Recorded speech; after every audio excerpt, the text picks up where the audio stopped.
Russia has long denied that its forces are fighting in East Ukraine. But Amnesty International now claims to have concrete proof of direct Russian military involvement in the conflict.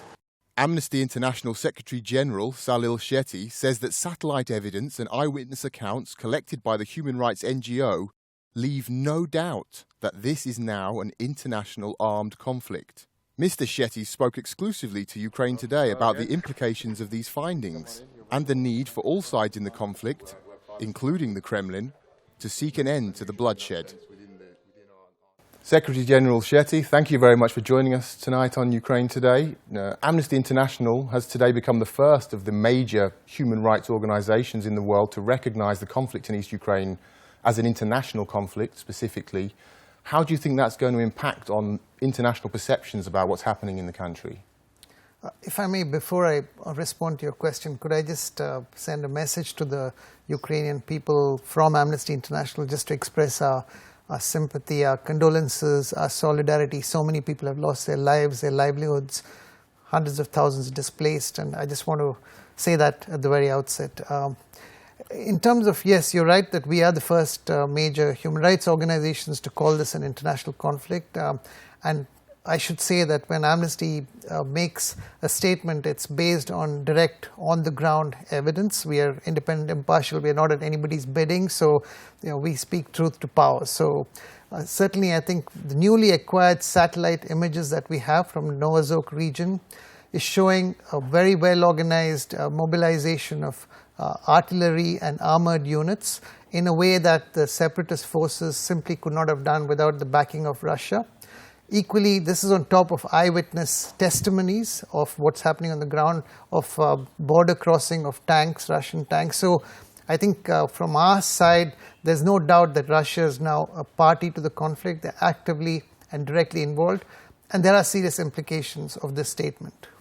From a legal point of view, so if you were reclassifying it from a domestic or internal conflict to international, does that change the picture? Does that open the way for war crimes trials, for example, or anything like that? For sure. I think firstly, we have to understand that the full range of Geneva Conventions protocols apply once it's an international conflict.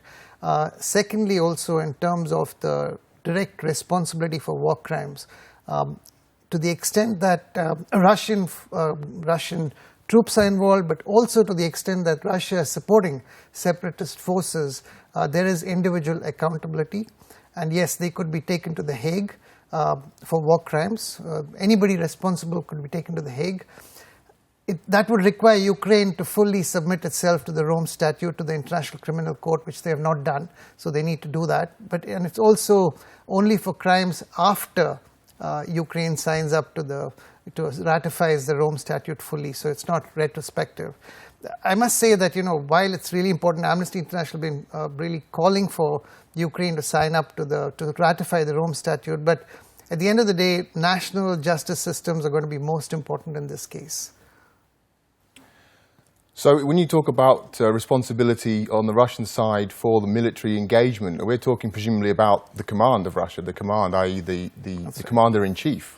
That's right. I mean, any individual who's directly involved in war crimes, but also somebody who's ordered it or who's, been aware of it and not stopped it from happening, all of that leads to accountability. I know that your program here will take you from Kiev tomorrow to Moscow. You'll be presumably engaging there with the leadership in Russia.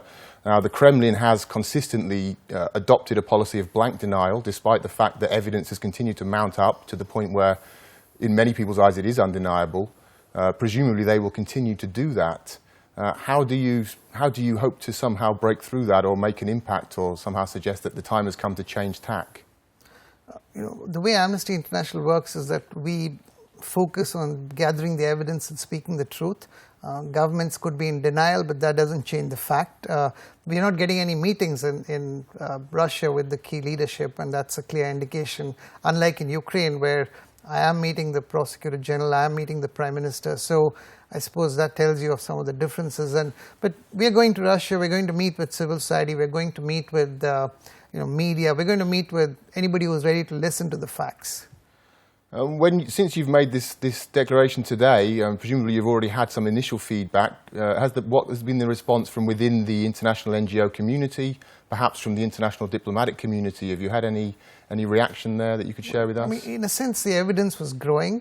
What we've been able to show, because the way we make these statements is based on the ground research and evidence. So I think when Amnesty says something, it gives it certain credibility. So I think people have just welcomed the facts coming out. Secretary General Shetty, thank you very much for joining us. Thank you. It was a pleasure to have you. Thank you.